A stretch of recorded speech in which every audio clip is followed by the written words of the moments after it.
Bonjour. Bonjour et bienvenue à l'épisode, je sais même plus quel numéro qu'on est rendu, mais c'est l'épisode sur le leadership conscient. Et j'ai Jeanne Railly ici avec moi pour jaser de leadership conscient. Bonjour Jeanne. Bonjour Joey. Comment ça se Est-ce passe? que c'est Joseph ou Joey? De plus en plus, j'apporte Joseph de plus en plus. OK. Mais il y a encore des gens qui m'appellent Joey. Il y en a qui savent pas, ils m'appellent Joe. Ça fit pour les deux. OK. D'accord. Essayons Joseph. OK. Joseph. Parfait. Bonjour. Bonjour. Raconte-moi un peu comment tu œuvres dans la vie aujourd'hui, Jeanne. Aujourd'hui, je suis consultante. Je suis consultante pour une firme, surtout une firme RH, on va dire. Mais je suis aussi coach. Alors, je suis des leaders, je les forme, je les accompagne à développer leur plein potentiel et puis pour avoir un meilleur impact dans leur organisation et avec leurs équipes. Ouais, principalement avec des leaders. Principalement avec des leaders. Ouais. En fait, ça fait 5 ans que je suis plus dans la grande entreprise, mais là, j'ai un retour à vouloir servir l'individu, la personne qui veut venir à moi. Donc, ça a été un beau parcours. Je suis passée de plus de B2C à B2B, puis là, un peu un hybride des deux. Ouais. Je suis prête à sortir du placard. Oh, OK. Donc là, peut-être c'est un dévoilement. Peut-être un dévoilement. Oui, c'est ça. Ben, merci d'utiliser ce médium pour t'afficher plus pleinement. Ouais. Merci de cette invitation. Ouais, parce que je sais qu'il y a quand même beaucoup d'aspects de la divinité de la personne, de la souveraineté personnelle dans qu'est-ce que tu apportes. Puis des fois, c'est quand même, il y a des heurts dans l'entreprise. Il y a comme des difficultés de langage que tu mets. Exactement. Mon intention aujourd'hui, on parle de leadership conscient, puis je me suis dit, de quoi j'aimerais parler? Puis récemment, je suis rentrée sur le CA d'un organisme à but non lucratif qui s'appelle Pour un Québec conscient. On va peut-être même rechanger le nom parce que il y a une petite confusion. Et les messages qu'on a reçus des gens pour un Québec conscient, c'est quoi ça? C'est une secte? Est-ce que tu fais partie de l'élite ou tu fais pas partie de l'élite? Est-ce que t'es conscient? Enfin, c'est quoi ça? C'est que c'est un mouvement politique. Et c'est vrai que j'ai eu le même défi quand je commençais, quand j'ai transitionné, parce que bon, on se connaît quand même, faut le dire, on se connaît de Stéphane Leblanc, de l'époque du Centre international du leadership conscient que j'ai cofondé avec Stéphane Leblanc en 2017. Et ça a été extraordinaire de travailler avec Stéphane. On a parti un mouvement qui, je pense que le mouvement était déjà là, mais ça a un petit peu rassemblé. Stéphane avait une force surnaturelle, vraiment d'aller ratisser le monde au complet là, puis de rassembler tous les leaders, tous les gens. Alors voilà. Donc au début, son projet s'appelait Leblanc Transformation. C'est lui qui est venu me chercher en fait sur LinkedIn. Ça faisait 2 jours que j'étais en train de me dire, OK. Moi, je viens du monde de l'événementiel, en fait. J'ai eu plein de postes vraiment intéressants, de gestion, en tout cas, gestion d'affaires. Puis à un moment donné, moi, je me reconnaissais plus là-dedans. Et par mon background bouddhiste, mes parents sont pratiquants bouddhistes, ils pratiquent 2 fois par jour, tous les jours. C'est vraiment, j'ai toujours eu des sujets de conversation sur l'évolution de l'humain, sa psyché. C'est vraiment très, très intéressant. Mes parents se dévouent vraiment à leur pratique, à leur compréhension du monde de la conscience. Et quand je me suis moi-même, quand j'ai dit, OK, je veux plus travailler en événementiel, je veux plus travailler dans le superficiel, parce que je travaillais quand même pour des grosses marques comme, sans dire les gros noms, mais tu sais, c'était des grosses agences de marketing, c'est du branding, c'est la beauté, en tout cas. La bande de produits. C'est ça, puis ça me rejoignait pas dans mes valeurs, puis à un moment donné, je me suis dit, non, je veux pas avoir des enfants, puis travailler super fort pour des choses qui ne me rejoignent pas, j'étais pas sur mon X.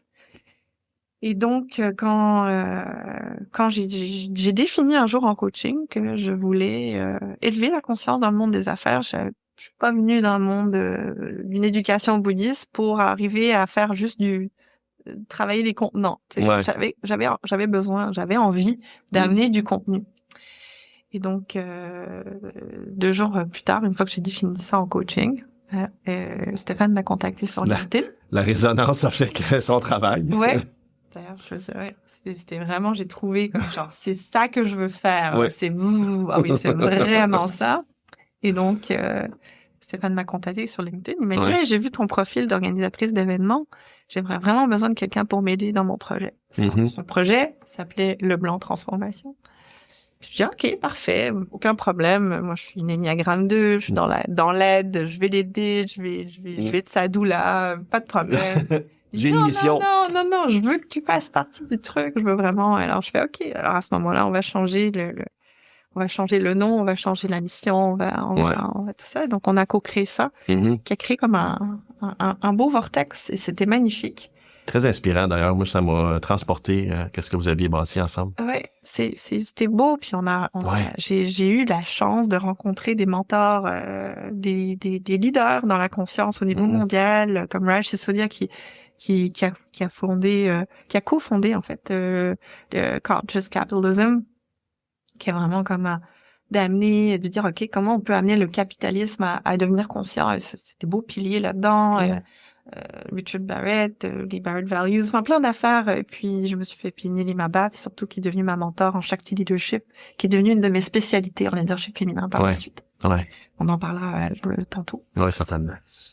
Et donc et donc voilà, et donc on a parti ça avec Stéphane et à un moment donné, j'ai senti l'appel que c'était trop encore là, c'est comme pour un Québec conscient, c'est la même chose, c'est que ça nous amène à être très spirituel, mais désincarné. Comme dans le monde des idées. Oui, donc on a beaucoup des beaux concepts, et puis donc c'est pas très accessible, c'est pas très pratique, et puis je me dis bon, c'est quoi ce leadership conscient? Là, je me dis aujourd'hui, bon, je vais parler de ça. C'était quoi mon voyage? Ouais. Donc oui, il fallait que je me détache de Stéphane à un moment donné pour aller travailler dans les tranchées. Là. Il fallait vraiment trouver mes propres repères. Et un des éléments déclencheurs, ça a été de me faire évaluer 360. Ouais. Ah, ça, c'est quelque chose, ça. Ça, là, ça te met face à... T'as un miroir, là, assez raide et très peu de leaders, même à ce jour, en entreprise, veulent faire cette évaluation-là. Il y a comme un désir de voir ce qu'il y a dedans dans le dossier, mais en même temps, on ne veut pas se voir, là. On veut pas voir la vérité, Mais c'est un test quand même assez bien fait. Ce test-là, c'est le test... en fait, je suis diplômée là-dedans aussi. Ça s'appelle le Barrett Values. Puis ils utilisent plein d'outils. Alors, pour évaluer un peu le niveau de conscience dans lequel tu es. OK. Alors, c'est beau. Hein, je l'ai fait 2 fois, ce test-là, d'ailleurs. Et donc là, tu reçois ton résultat. Et dans le résultat, il y a toi qui t'évalue. Alors, c'est quoi tes valeurs? OK? Puis chaque valeur coïncide à un niveau de conscience. On s'entend que si santé, puis santé financière, c'est pas le même niveau de conscience de faire une différence dans le monde. On s'entend que... Alors, c'est logique, hein, une valeur coïncide d'un besoin qui coïncide d'un manque. Alors, si t'as pas comblé ce besoin-là, il va te ramener. Un peu ce qui se passe dans le monde en ce moment.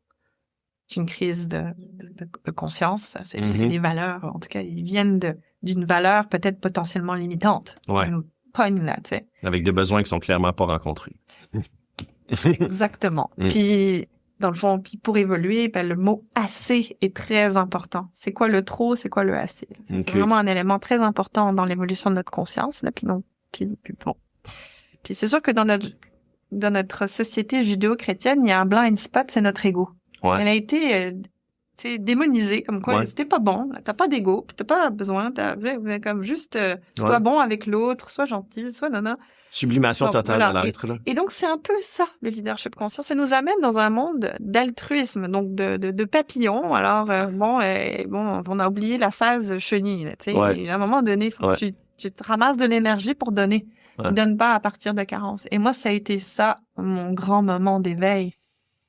C'était de voir que j'étais full carencée dans mon ego. J'étais juste dans le don de soi, et voilà. Et donc, c'était beau. Moi, je voyais ça. Ouais. Il y avait 0 point. Il y avait 0 valeur dans les 3 premiers niveaux de conscience. Et boy. Et après ça, ce que les gens voyaient, c'était la même chose. Ouais. Alors, au moins, j'étais cohérente, là. C'était comme, ça, c'est intéressant aussi, hein. C'est aussi, des gens peuvent faire des tests puis faire comme, ah, moi, je me vois de même, là, je suis pas revenue. Complètement différent. Oups! Dissonance, là. Peut-être que là, on voudrait se poser des questions. Mais dans ce test-là, on voit aussi qu'est-ce que les gens aimeraient plus que tu sois. Ah, les qualités inhérentes qu'ils apprécient. En fait, dans le fond, qu'est-ce qu'ils voient? Ils reconnaissent que tu es, mais qu'est-ce qu'ils aimeraient plus que tu sois, dans le fond? On peut dire ça de nos amis, tu sais, à un moment donné, on se dit, tu sais, ils sont ci, ils ont ça, non, je reconnais. Mais en même temps, là, ce qui les aiderait, ce serait ça. Hein? On s'entend que... Et puis, dans ce test-là, t'as quand même environ, on va dire, une quinzaine de personnes qui t'évaluent, là. Donc, ça, c'est intéressant. C'est les 10 valeurs les plus reconnues, Puis les personnes qui t'évaluent, c'est des gens proches, c'est des gens professionnels. Professionnels, dépendamment de ce que tu fais. Là. Okay, donc, c'est de choisir professionnel, des gens qui t'ont connu dans le milieu professionnel. Okay. Moi, je l'ai utilisé plus de manière professionnelle. Puis, c'est sûr que... Généralement, je pense que c'est ça. Hein. Ouais. À moins que t'aies le goût de faire un test pour le fun. Ouais. Un 360 avec la famille. Oui, c'est ça. Il y a plein de biais là, par contre. Ouais, peut-être. Du vieux karma là-dedans. Oui, c'est ça. Donc moi, ça a été vraiment un moment de révélation. Puis les gens me demandaient de revenir sur la terre, en fait. Et donc, de revenir sur des valeurs de base, d'être plus affirmative, de mettre mes limites, de faire peut-être plus attention à mes finances, d'avoir le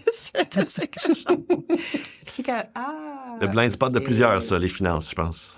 Ouais, c'est ça. Ouais. Et donc ça a été le début. Et puis, donc j'ai continué... Après Stéphane Leblanc, j'ai senti que j'avais un appel. J'avais rencontré Nili Mabat aussi, d'ailleurs. Puis, elle a écrit le livre avec Raj Sotek qui s'appelle Shakti Leadership. Puis ça, là, pour moi, ça a été un autre gros morceau du puzzle. Qui était... Shakti qui est le pouvoir de création, en fait, qui est une énergie féminine. Qui détruit avant de créer. Souvent. OK. Ça, c'est Kali. Ah, c'est Kali, ça. Okay. C'est Kali. Kali fait partie, elle a une énergie archétypale assez intéressante aussi. Elle coupe la tête. C'est ça. OK, fait que je les mélange avec Shakti, énergie féminine, créative. C'est l'énergie qui anime la vie, en fait, qui fait que tes ongles poussent, tes cheveux poussent, la terre tourne, c'est ce qui donne la vie. C'est là. Mais on n'en parle pas. C'est comme... On pourrait dire que c'est le chi. Ouais, ça peut être le chi. Dans d'autres contextes, là, les gens comprennent peut-être mieux avec... Puis pour moi, c'est ça. Ça m'a beaucoup structuré aussi. Ça me dit, OK, il y a quelque chose qui manque dans notre modèle. Puis un des plus grands défis, et pourquoi je me suis réfugiée à des hauts niveaux de conscience, selon moi, c'est parce que, premièrement, je viens d'une famille bouddhiste. Et comme dans la plupart des religions, les gens qui cherchent à s'élever spirituellement, ils vont aller chercher des valeurs très élevées. Mais à blind spot encore, dans le pratico-pratique, et j'ai toujours du mal à m'incarner. Je pense que la première fois que je me suis sentie vraiment bien sur la terre, c'est quand j'ai donné naissance à ma fille. Là. Tu peux pas être plus incarné que là. Quand la vie passe par toi. Ouais. Donc, alors, j'ai senti un appel à travailler avec les femmes. Je me sentais plus à l'aise avec le féminin et je pense que c'est ça qui a été le début d'une guérison, je pense. Je pense de voir que ce qui faisait que j'avais du mal à m'incarner, c'était de sentir que le monde était trop dans la performance, le côté dominant, dominé, dynamique toxique, que tu sois bon là-dedans, sache tirer ton épingle du jeu, très polarisant. Puis donc je suis allée, j'ai senti que je voulais vraiment travailler avec les femmes. Puis encore là, une fois que j'ai fait, OK, je veux travailler au niveau mondial avec les femmes, je veux vraiment m'allier, c'est avec les femmes que je veux être. Nilima m'a contacté sur LinkedIn. 2 jours? Ça a pris encore 2 jours? Je te jure, ça a pris 2 jours. Ah oui? Puis c'était un moment où je venais de me séparer de Stéphane. J'étais comme genre, c'est too much, c'est trop vite, c'est comme trop yang, tout ça. C'est comme, ça me rejoint pas. J'ai besoin de douceur. Je me séparais du père de mes enfants. C'était très, très difficile. Puis là, Nilima m'a contactée. Elle avait été conférencière plusieurs fois sur, une fois au The Global Leadership Summit, qu'on avait fait au Palais des Congrès. Elle était venue, mais elle était venue aussi sur des podcasts. J'ai dit, OK, elle, là, je résonne vraiment avec ce qu'elle a à dire, là. Ça marche pour moi, le langage qu'elle utilise, toutes les archétypes, tout le côté scientifique. C'est une femme très pragmatique aussi, mais le côté spirituel. Puis je trouvais que ça faisait un pont. Donc, beaucoup, le leadership conscient m'a permis de rallier, donner un langage au monde, à l'intelligence spirituelle, on va dire. Mais dans un contexte plus corporatif. Exactement. Ouais. Puis de pas avoir à utiliser des mots qui sont wou-wou, tu sais, puis des mots qui font du sens, là. Donc en tout cas. Donc là, elle m'a contactée et elle m'a dit, Jeanne, je suis en train de faire ma première cohorte à l'université de San Diego avec un groupe de femmes à l'international, des femmes qui travaillent pour des grosses corporations, puis on est en train de faire notre première cohorte à l'université de San Diego et je veux vraiment que tu sois là. Wow. Et trop bizarre parce qu'à ce moment-là, je venais de me séparer de Stéphane, séparer du père de mes enfants, j'étais fait sortir de la maison, j'avais rien. J'étais, tu sais, vraiment à la rue, là, tu sais, avec 2 jeunes enfants de 2 ans ou 3 ans, il avait peut-être Oscar, et Flavie, 4 ans et demi, là, j'étais toute seule. Mais je me suis fait guider par tous ces mentors, tous ces gens, là, c'est ça qui était beau, là, dans cette transformation. Et même si j'étais plus avec Stéphane m'envoyait des guides, il disait, Jeanne, elle est dans sa transformation, là, big time, là, faut l'aider, là, faut l'aider. Donc, parce que c'était quitter Stéphane, mais c'était pas de le laisser tomber non plus, là. Non, c'était juste de pas travailler. C'était juste comme, j'avais de la difficulté. Il y a une grosse énergie. C'est un exécutif de chez Bombardier. Il a l'habitude de travailler avec, tu vois, 1000 employés en dessous de lui. C'est on a remarqué aussi par la suite, il y avait des problèmes de santé mentale, on le voit, hein, des grosses polarités avec des moments de manie, tu sais. Alors, travailler avec lui dans un contexte de transformation, c'était too much, là. Son pôle de gravité était trop fort. J'avais besoin de m'individualiser, j'avais besoin de vivre mon processus. C'était nécessaire pour justement t'affirmer, de rencontrer un pôle comme ça aussi important pour que toi tu puisses t'arracher puis dire non, moi aussi j'ai mon pôle à moi, là. Mais oui, mais Stéphane a toujours remarqué, dès qu'il m'a rencontré, il m'a dit, mais toi, t'es tombé dans la potion. Tu sais, c'est comme Obélix, là, il est tombé dans la potion jeune. Il dit, voilà, moi, j'ai trouvé plein de mots pour la conscience, mais toi, tu l'incarnes. Puis je pense que c'est un cadeau, tu sais, que mes parents m'ont donné, mais c'est aussi un curse. C'est ça, c'est un sortilège, là, dans le fond, d'avoir tombé dans quelque chose donc j'ai toujours eu de la difficulté à m'identifier au monde humain, là. Puis avec le test de Barrett, là, j'ai dit, my God, je suis loin de, je sais pas, j'ai besoin de structurer. Donc la vie a fait ce qu'elle avait à faire, là. Donc j'ai fini par aller à l'université de San Diego. J'avais même pas d'argent pour y aller. Je fais mes impôts cette année-là, j'ai un gros retour. J'avais trop donné d'impôts, je sais pas pourquoi. Et là, j'ai un gros retour. Tu sais, je pense, je sais pas, c'était plusieurs milliers de dollars, là, cette affaire-là. Là, c'est très, très cher, quand même. Puis là, finalement, j'avais même plus qu'il fallait. Et puis, je suis allée et t'as déménagé pour la période? Je suis allée là. En fait, il y a une partie qui est en présence, une partie à distance. Donc, c'est magnifique quand même. J'ai pu faire ça. Et je me suis entourée de femmes incroyables, des femmes qui travaillent dans la paix dans le monde, qui travaillent avec l'ONU, tu sais, donc Peace Through Commerce, c'est comme le gros, organisme en arrière, avec Conscious Capitalism de Raj Kusudia est en arrière. Il nous a d'ailleurs donné un cours sur le Conscious Capitalism. C'était magique. Parce que c'était au-delà des idées, là, il y a vraiment des gens qui l'apportent dans la matière. Oui. Et qui l'amènent dans les universités, tout ça. Puis là, il a cofondé, je pense que c'est dans son Advanced Leadership Program à l'université de San Diego, qui est sous la bannière capitalisme conscient. Là, c'est hot. Bon, en tout cas, la Californie a ça aussi. Elle est un peu en avance sur des fois des courants, là. Clairement. Anyway. Donc voilà. Puis donc après ça, j'ai opéré j'ai donné des cohortes en leadership conscient féminin. Mhm. Je me suis spécialisée là-dedans. Mhm. C'était magnifique. Jusqu'à ce que la COVID arrive. Cette Cette fameuse fameuse COVID. COVID. Et là là. Alors, tout ce qui était événementiel, Ouais. tout ça, ça a comme dégringolé. Je suis Ouais. quelqu'un de très présentiel, machin. Donc là, on a dû se réinventer. Ouais. Et c'est là qu'une opportunité est arrivée. Oui. Et je suis rentrée... en fait, j'ai commencé à travailler pour une firme conseil. Et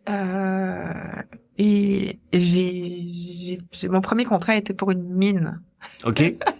OK. Dans le Nord. Dans le Grand Nord québécois. Ouais. C'est ça. Et donc, je me suis dit, waouh, il n'y a rien de plus groundant. On va dans les profondeurs de la terre. Ouais. Puis au début, je m'identifiais pas dans les valeurs du tout. Alors moi qui est dans les valeurs comme ça. Puis quand je me suis fait interviewer par une femme que je respecte énormément. C'est Nicole Lécuyer de Mars qui, elle aussi, a travaillé chez Bombardier avec 9000 employés à sa charge. Là, une femme forte, là, une femme mais douce et bienveillante. Puis quand elle m'a interviewée, elle m'a dit ce qui t'a fait passer l'entrevue là, c'est oui, t'es compétente, mais c'est vraiment ce que tu m'as dit là. Si je peux amener ma lumière, si je peux amener ma conscience dans le fond de la terre, là, je vais y aller. Donc j'ai pris, j'ai dit ok, je vais écouter là où je dois aller. Hein. Ouais. C'est quoi ce livre, The Path of the Least Resistance? Least Resistance, ouais. Ouais. C'est ça? Ou quelque chose comme ça. Ah, Surrender. Ouais. The Surrender Experience. Ouais. Oui, Experiment, ouais. Experiment. Ouais. Michael Singer. Ouais. Je me suis sentie comme ça. Je sens que ma vie, elle est comme ça. Ouais, de plus en plus, hein. Ouais. Quand tu t'es choisi, peut-être, au moment où tu t'es choisi, là, la vie prépare tout le nécessaire pour t'aider à accomplir ce que tu as choisi. Puis c'est sûr qu'il y a le syndrome d'imposteur, tu sais, qui se présente, qui je suis, là, tu sais, la fille bouddhiste, tu sais, genre, qui vient du monde de l'événementiel. OK, oui, j'ai fait mes cours, j'ai fait ça. Puis Stéphane, c'est ça qu'il voulait. Il dit, mais regarde, là, si tu veux rentrer en entreprise, voici ce que tu as besoin. Tac, tac, tac. Vas-y, on est allé le faire. On est allé faire les formations, tu sais, Integral Coaching, une super bonne truc, une école, tu sais, on s'est entouré, on est allé chercher les pionniers du leadership, les pionniers ou les piliers, ceux qui sont actuels en leadership conscient, on les a fait venir au Centre international de leadership conscient. Ils ont amené leurs cours, on a suivi leurs cours, tu sais, on a créé, puis ça s'est passé avec perfection, là, tu sais. Puis j'ai un message à donner aux gens, c'est simple, hein. Suivez, là, suivez cette écoute. Il y a une écoute quand on tombe dans le leadership conscient. Il y a un élément extrêmement important. Et peut-être qu'on va en parler là, parce que là, je parle de mon histoire, mais c'est très pertinent. Puis on pourrait justement, structurer justement un peu les grands éléments Comment on fait pour entendre ce message qui se présente pour nous diriger vers ce leadership conscient? C'est ça. Mais je pense que quand tu vas tout ce qui est presencing. Ouais. Putain, tu connais bien ça, hein? La méditation et autres. Ouais, mais il y a une écoute. Puis quand tu regardes la théorie U d'Otto Scharmer ou des trucs comme ça, là, à un moment donné, tu tombes dans le bas du U, là. Le bas du U, c'est presencing, là. T'écoutes, c'est une écoute tellement profonde, là. C'est pas l'écoute data ou, tu sais, l'écoute empathique, l'écoute active. On tombe plus bas. On tombe au fond, là. T'as plus rien à prouver. Non. T'as plus rien. Et là, t'es dans cet espace où t'entends. C'est comme une pulsion, il y a comme une énergie qui elle sait où elle veut aller. C'est une boussole. Puis on sait quand c'est vrai, on sait quand c'est, on sait quand c'est vrai ou faux, là, ça se sent. Ouais. C'est comme s'il y a une... Ouais, attaché avec notre détecteur de mensonges ou de vérité ou de... Ça. Ou d'alignement, un détecteur d'alignement. Ouais. Puis quelqu'un qui a écrit Power versus Force là, de Hawkins, David Hawkins. Ouais, lui, c'est intéressant aussi. Ouais, moi c'est lui qui m'a guidé beaucoup dans mon leadership conscient, justement, de quelle énergie que je ressens, si je suis capable de l'identifier, elle est où dans l'échelle. Ouais. Puis avec courage, y faire face, puis de remonter vers les sphères plus élevées. Ouais. Les fréquences plus élevées, Parce que c'est comme si lui, il a mis une hiérarchie à la vérité. Ouais. J'ai trouvé ça intéressant. C'est comme, OK, c'est quoi la fréquence de cette vérité? Puis c'est vrai qu'il y a des vérités qui sont propres à nous. Puis on le sent, hein, quand quelqu'un raconte sa vérité, c'est comme, ah, ok, c'est vrai pour toi, mais c'est pas vrai pour moi. Tu vis ça, puis c'est ton nœud, puis t'es capable de dire, ok. Mais il y a des vérités qui sont universelles. Des vérités qui vont être pour un petit groupe, tu sais, mais il y a vraiment des vérités qui vont aller plus grand. Puis je trouvais que lui, là, il a bien structuré ça, là. Ouais. Il a enlevé le jugement. Il a été capable de trouver la vérité à travers l'intelligence du corps, qui est associée avec l'intelligence divine. Ouais. Puis à travers le muscle testing, là, la kinésiologie appliquée, il a réussi à bâtir cette... C'est ça. Mais malheureusement, c'est pas une science exacte. Non. Mais je pense que tout le monde, on peut sentir quand quelque chose est vrai. Tu sais, je pense que notre cœur, si tu vas dans le Heart Institute, tous des gens comme ça, là, ils vont te dire, tu sais, ils trouvent, ils ont des surprises. Ils ont dit que les gens vont vivre une réaction forte même avant de montrer une image négative. Tu sais. Donc, comme avant même que l'image apprenne. Oui, c'est ça. C'est la prochaine image qu'ils vont montrer, qui montre un désastre ou tu sais, qu'il y a une connexion avec quelque chose d'au-delà. Ouais, il y a quelque chose. Je pense qu'on le sait, ça. Et donc, la présence est un élément extrêmement important. Et je pense que le premier pilier du leadership conscient, c'est de développer cette conscience, ce rapport avec cette présence. Notre diapason personnel. Oui. Ouais. Puis il faut quand même se connaître. Tu sais, je pense connaître nos valeurs, connaître nos limitations, tu sais, connaître notre personnalité, connaître nos forces, connaître nos faiblesses. Je pense que le premier grand élément du leadership conscient, c'est ça. Conscience de soi. C'est ça. Puis il y a une logique. Tu sais, il y a une logique. Puis quand je suis rentrée dans la grande entreprise, là, on m'a demandé d'enlever tout ce qui est conscient, tout ce qui est féminin, masculin. Dans les termes, là. Dans les termes, là. Oublie ça. Puis je me suis dit, beau défi. Mais en même temps, venant d'une famille bouddhiste, j'ai toujours vu mes parents ne pas utiliser des termes bouddhistes. Parce que on était les seuls bouddhistes du village. En France, là. Dans un village de 350 habitants. Je me suis jamais fait, boulier pour être bouddhiste ou genre je pense que les gens il y avait pas de référence. Ils savaient pas. C'est les gens calmes du village. Elle est pas témoin de Jéhovah, c'est sûr, elle est pas genre des fois on va peut-être se moquer de certains groupes là, tu sais, les gens ou c'est pas un Krishna, me donne pas de fleurs. Non, il y avait pas de Krishna. C'est des gens qui s'habillent normaux, ils sont normaux, il y a pas de croix, il y a rien, tu sais, c'est comme il y a pas de symbole, les gens ils savaient pas c'était quoi là. Mais je sais que je me sens bien avec Jeanne, mais je sais pas pourquoi. Puis donc c'est ça, donc j'ai toujours vu mes parents s'adapter puis enlever le langage ésotérique ou spirituel dans leur conversation, tu sais. Alors c'est pas de problème. C'est vrai que une compétence, c'est une compétence. Je suis d'accord, que ça soit féminin, masculin, c'est sûr. On peut parler de logique versus émotionnel plutôt que de féminin et masculin. Ouais, on peut parler de cerveau, de cerveau gauche. Ouais, c'est ça. Le cerveau gauche, il est pas mal dominant. Donc, on va valoriser beaucoup le rendement, la performance, la structure. Ça revient à dire, comme dans le coaching, de rejoindre la personne où est-ce qu'elle est. Parce que si elle est ici, puis toi, tu parles d'un niveau où est-ce qu'elle peut pas comprendre, elle va jamais s'élever à toi. C'est nous qui devons descendre pour pouvoir la faire suivre un petit peu. Ouais, c'est ça. Donc moi, ça m'a aidé à comprendre, à rejoindre les gens là où ils étaient. Ouais. Puis la belle surprise que j'ai eue, c'est que les gens sont très conscients, peu importe dans quel milieu, là. Donc il y a pas de... Tu sais, que je travaille dans une mine au fin fond du Québec, là, et que je travaille pour, je sais pas, là, genre, une start-up, là, full éclaté avec des gens, genre très éveillés. Qui se disent éveillés. Qui se disent éveillés. Parce que des fois, finalement, des fois, là, c'est la personne qui travaille dur, 12 heures par jour, tu sais, à faire des fly-out, là, tu sais. Qui s'abandonne à sa situation actuelle. C'est ça, et puis qui est un bon parent, puis qui remplit ses obligations, puis qui, tu sais, c'est des gens grounded, puis finalement, tu sais, ils avaient justement cet ego bien structuré, sain, puis à vouloir élever leur leadership. Puis, donc c'était vraiment une belle surprise, puis je me suis dit, c'est vrai, dans le fond, on n'a pas besoin de mettre féminin, masculin, on n'a pas besoin de mettre conscience. Non. Mon travail, ça c'est mes outils. Puis mon travail, c'est mon intention que j'avais avec Stéphane, c'était d'élever la conscience dans le monde des affaires. Et donc c'est cette intention. m'a amené à vivre tout ça. Hum, Et hum. et de- Une intention simple. ben, elle était claire, elle Oui. était vibrante à l'intérieur Oui. de moi. Je pense que c'est important, Ouais. ça. Pas de superflu. Non, C'est élever la conscience dans le monde des affaires. élever la conscience dans le monde des affaires. Ouais. Parce que quand j'ai fait Vipassana, puis c'est que à un moment donné, bon, mes parents Pour ceux qui savent pas, 10 jours de méditation en silence. oui. C'est assez intense quand même comme expérience. Oui, Ouais. puis, oui. Puis à un moment donné, c'est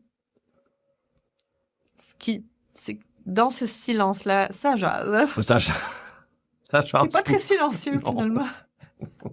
C'est ça, dans le fond, c'est d'apprendre à écouter ce jacassement interne perpétuel. Ah, il est là. Mais Ah il ouais. veut quelque chose. Ouais, il y a un besoin. Il veut quelque chose, Ouais. le jacassement, là. Puis il veut être écouté. Oui. Puis des fois, on va trop vite, puis on veut Ouais. le bien, puis on... Cet aspect-là, elle parle. Puis moi, il y avait beaucoup de mes blessures qui remontaient. Être blessée par mes patrons, être blessée dans les organisations, être blessée dans mes valeurs, d'être pas sûr, de pas écouter ces valeurs, de me... Je sentais que je m'étais violentée, tu sais. Puis trop rapidement, tasser ça. Genre, j'ai mal, mais tu sais, c'est pas pour aujourd'hui. Puis... Ouais, c'est ça. Je suis pas mes valeurs, mais c'est pas grave. C'est pas grave. C'est ça qui est demandé. Puis souvent, c'est ça, hein, c'est nous qui se violentons plus que les blessures externes. Ouais. Parce que justement, on va pas à l'encontre, on va pas à la rencontre de ça pour l'entendre. Ouais, c'est vrai. Puis on le silence, puis on dit non, c'est pas le temps. Puis... Oui, c'est ça. Donc il faut prendre le temps d'écouter c'est en fait dans ce silence-là, on peut les entendre. Là, c'est les endroits où on n'a pas écouté, on s'est violenté. Donc c'est un petit peu ça qui m'a amené au leadership conscient finalement, qui de m'amener à vouloir faire la différence. Je me dis waouh, c'est ça. Ça me hante. Puis j'ai refait un autre Vipassana peu de temps après. C'est la même chose. C'était, je voyais que ok, c'est super important ces valeurs, ces valeurs-là. Donc dans le leadership conscient, il y a la conscience de soi, mais il y a cette conscience de nos valeurs et de comprendre en fait qu'il y a quand même une certaine forme de hiérarchie à la conscience. Comme alors pour moi. Qu'est-ce que j'ai dit là, tu sais, genre c'est la pyramide de Maslow, t'as les échelles. Et donc nous évoluons en stade. Alors individuellement, l'humain va évoluer en stade. L'enfance. Et collectivement d'ailleurs, on va revenir à ça. Ouais. Oui, l'enfance. Et tu le vois quand on a un bébé, là, quand on a été parent, on voit là les stades de développement de notre enfant. Tu le vois là au début, c'est la sécurité là. Et tu as besoin d'être sécurisé, l'enfant là, il pleure, ses besoins de base, est-ce qu'on va le nourrir c'est ça. Puis ça demande beaucoup d'énergie là, mais une fois que ça c'est calmé, puis on a développé cette confiance là, ok, là on peut passer au prochain niveau qui est l'attachement, l'intelligence limbique, tu sais, tout ce qui est comme le relationnel, tu sais, on va le développer. Le choix, non. Quand il rentre dans le non, je ne veux pas, non. Oui, l'individuation tranquillement, c'est comme apprendre à qui nous sommes, notre estime, notre valeur, nos limites. Ouais. Puis après ça, on monte au prochain stade, c'est sûr que le Maslow est différent, mais si j'utilise le Barrett Value, c'est la transformation. Donc c'est de dire ok, qu'est-ce que j'ai reçu de mon éducation, et souvent c'est dans la trentaine, on va vraiment comme essayer de vraiment rejeter, d'essayer des choses à notre façon, puis là on voit qu'on est ok, là on commence à avoir les limites des choses. Donc c'est un peu chaotique cette phase-là. Puis après ça, quand on arrive dans notre quarantaine, fin de trentaine, c'est de se dire ok, c'est quoi, quelle est ma réelle identité, quelles sont mes fondations. D'où cette fameuse crise qu'on entend souvent de la quarantaine. Puis à 50 ans, on commence vu qu'on est solide à l'intérieur, là on va être cohérent encore plus à l'extérieur. Donc on peut faire une différence, on peut impacter, on peut être un mentor cohérent, c'est à partir du plein, puis pas à partir d'un endroit où j'ai besoin de reconnaissance. Je le fais à partir de cette partie-là. Puis dernière étape, c'est le service désintéressé. Donc voilà. Je cherche beaucoup, mais là, vas-y. Oui. Mais c'est le but, on veut aller puiser dans cette conscience, dans cette sagesse. Ouais. Puis il y a une question. Oui. Qui a été posée, puis peut-être que je pourrais l'amener, c'est ça, là, parce que on nous a posé une question. J'ai fait une retraite avec plein de leaders de tribus. Oui, récemment, c'est vrai. Il y a 2 semaines. Ouais. 10 jours à peu près, 10 jours. Des gens qui travaillent dans la conscience, des coachs, des propriétaires d'entreprises et tout ça. Puis le but, en fait, il y avait une grande question qui a été posée. On a fait plein d'exercices, mais à un moment donné, on a fait un fishbowl où on était 40 à répondre à la question. Parce qu'il y a une question qui selon moi, pour le leadership conscient, c'est un des importants éléments, c'est l'impact. Ouais. Quel impact que je veux avoir? C'est ça. C'est donc une fois que j'ai évolué moi là, puis c'est sûr que la conscience elle existe, c'est peu importe quoi que tu fasses. Avec ou sans toi, elle est là. Elle est là, ouais. Peu importe. Donc après ça, t'es conscient toi-même de tes stades d'évolution, puis qu'est-ce qui me bloque à aller au prochain stade et tout ça. Être conscient aussi de nos variations. Parce que c'est pas parce que t'es arrivé à un stade que tu peux pas dégringoler et en faire. On reste pas là, on se promène. C'est ça. Ouais. Donc non, il y a le paradoxe, c'est le fameux paradoxe, on peut nous-mêmes varier des enjeux de santé mentale, enfin tout ça. Puis d'ailleurs, plus on monte, plus on réalise que il y a des choses à travailler dans le bas de la pyramide. Ouais. Donc on évolue en stade, mais on opère à des niveaux de conscience. Donc là, ça c'est une autre chose.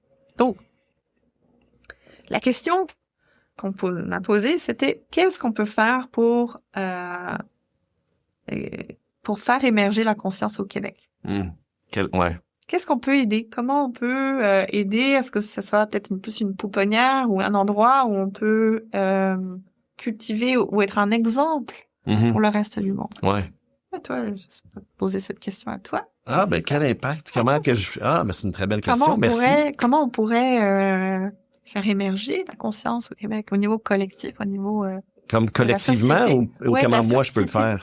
Oui, mais tu sais, qu'est-ce qui pourrait aider cette émergence de la conscience au Québec? Moi, je reviens souvent à ce qu'on entend, que ce soit Gandhi ou Bouddha, qui disent essentiellement, il faut le faire en soi. C'est comment faire pour amener la paix sur Terre, mais fais la paix en toi. Oui. Parce que la paix en soi va avoir un effet sur ton cercle immédiat autour de toi, avec tes proches, ta famille, tes amis. Oui, c'est vrai. Très rapidement, ça va se dévoiler dans ta communauté, dans ton quartier, peut-être dans ta ville, peut-être au travail. Donc, partout où est-ce que toi, tu vas te promener parce que tu as une plus grande présence, plus grande conscience, plus grande paix intérieure, naturellement, ça va se dissiper autour de toi. Oui, c'est vrai. Puis, un peu comme toi, je retournais vers les bases. Parce que un peu comme toi aussi, j'étais très pris dans ma tête quand j'étais plus jeune, puis j'étais avec des grandes idées, que j'avais de la difficulté à descendre, puis j'avais un refus complet de mon corps. Comme j'étais juste dans ma tête. Je refusais mon corps parce que mes frères, eux, c'était des sportifs, c'était des forts. Puis moi, j'étais le créatif, j'étais l'émotif. Fait que je refusais mon corps. Et quand je suis revenu dans mon corps, je me suis aperçu que à travers les apprentissages, c'est que ce qu'on porte dans notre tête descend dans le corps. Donc vraiment, les idées qu'on porte, la manière qu'on s'identifie, va vraiment se manifester dans notre corporel. Puis qu'est-ce qui va descendre dans notre corps va se diffuser dans notre environnement, qui revient à dire qu'est-ce qu'on a à l'intérieur se diffuse à l'extérieur. C'est vrai. Donc j'ai travaillé fort à descendre dans mon corps, revenir aux bases. C'est vrai. Et un des mots que tu as dit qui m'a impacté beaucoup, puis c'est ce que je travaille beaucoup dessus, que je partage, la sécurité. Le système nerveux.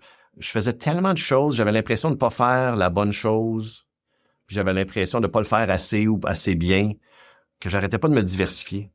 C'est ça. Puis j'avais l'impression d'être distrait, puis ça venait d'une place de manque. Ça venait d'une place où est-ce que j'étais blessé. C'est ça. Et quand j'ai commencé à regarder quelle est la ligne directrice de tout ça, c'était le système nerveux. Un système nerveux activé, pas régulé. Et j'ai commencé à m'apercevoir que tout ce que je faisais était pour réguler mon système nerveux. Ouais. Donc, moi, la manière que je le fais, puis je pense que qu'est-ce qui peut aider le plus, c'est d'enseigner justement le rapport entre le corps et l'esprit. C'est ça. La synergie qui existe entre notre état mental et l'état physique. C'est vrai.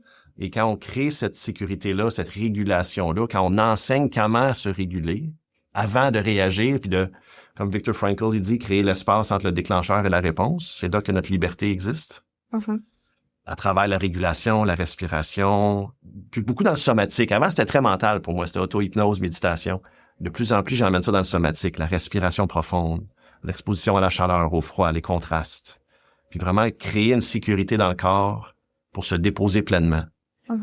Moi, c'est comme ça que je reviens à entendre essentiellement. Quelle vérité, quelle valeur, quelle mission existe en moi. C'est ce que tu dis, je vois l'arbre. C'est comme si tu veux que ton arbre pousse, ben tes racines, c'est ça qui est intéressant, c'est plus tu évolues dans tes niveaux de conscience, plus tu vois où t'es pas assez solide dans ta base. Donc tu as besoin, puis c'est vrai que le système nerveux est extrêmement important. On peut être blessé par l'éveil.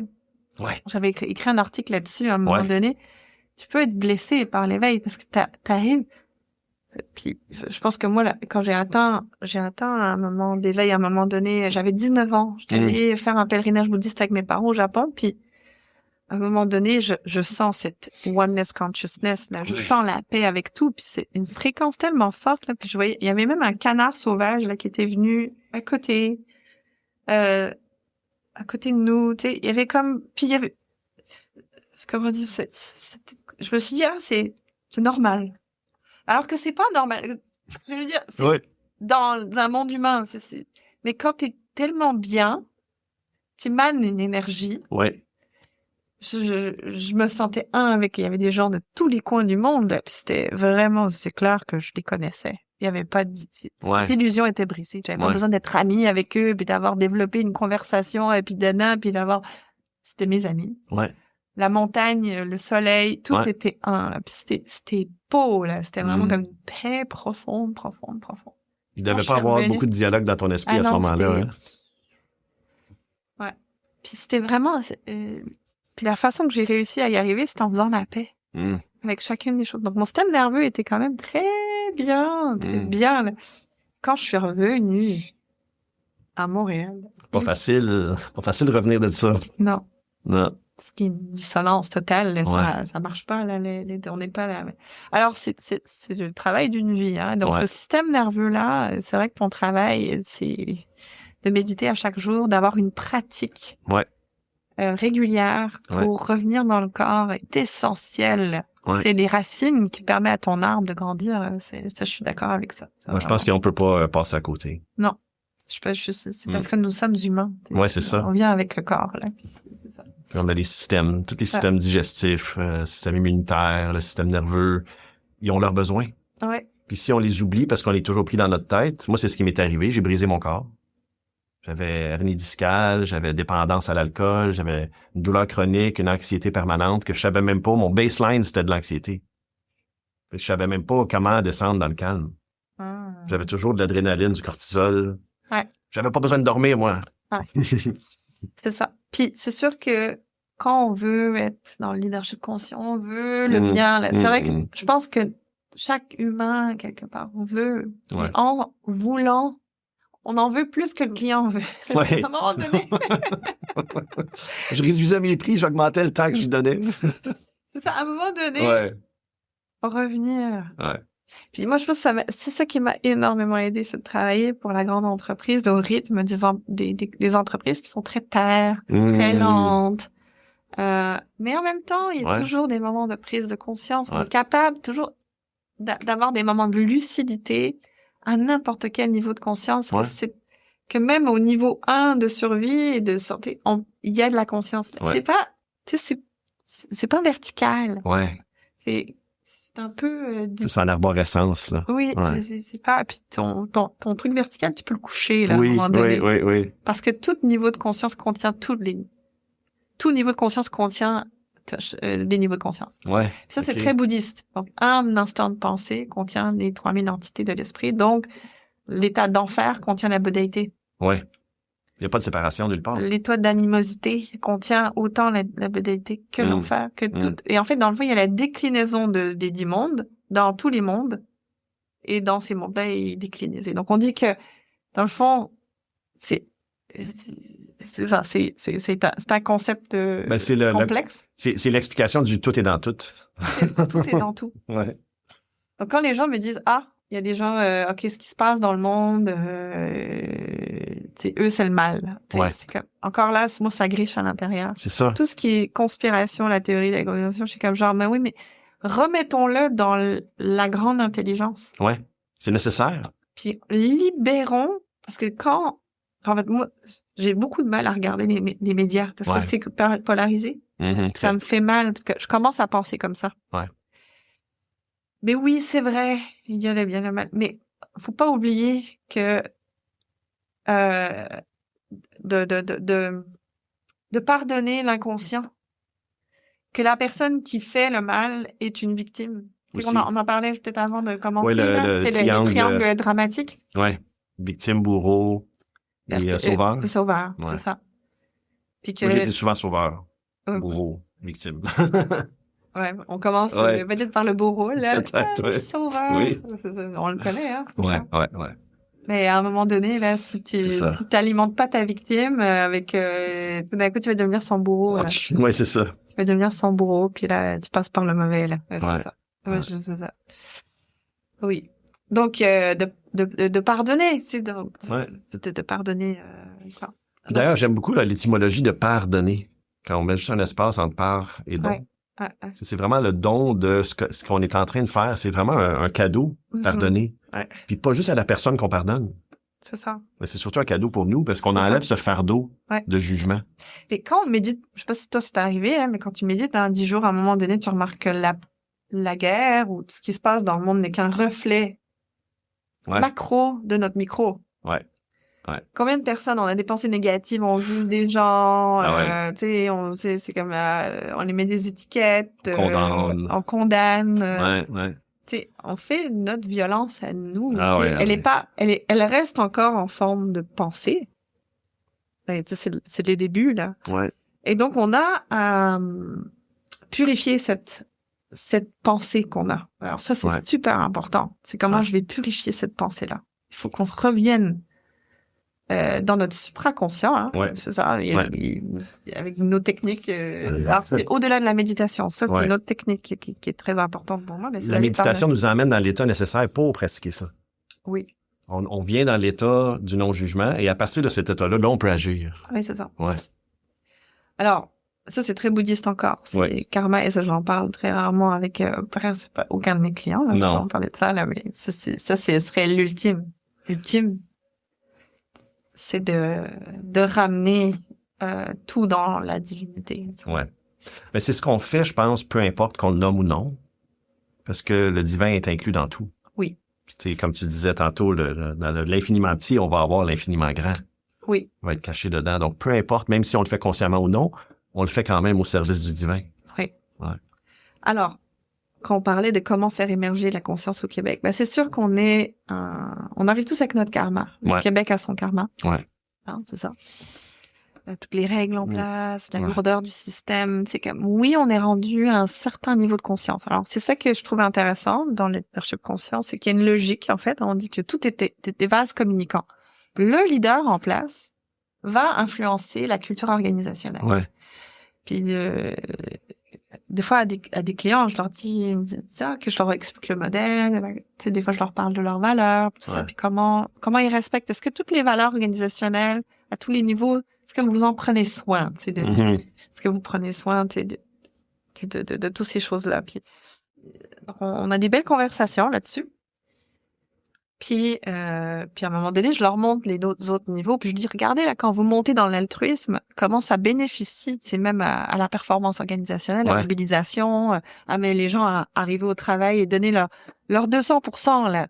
Si tu sais que ce que tu fais, ça vient avec du sens. Si tu fais un speech à tes employés pour leur dire, écoutez, on est en train de faire du minerai là en ce moment là, mais on le fait pourquoi, tu sais, pourquoi, tu sais, comment on peut le faire encore mieux, comment on peut le faire plus intelligemment, comment on peut avoir moins de gaspillage, comment on peut prendre soin après, tu sais, notre passage, tu sais. Et donc c'est ça. Et donc là, on devient un autre style de leader. Là. Je dis, écoutez, en connaissez-vous? Ils vont me dire oui.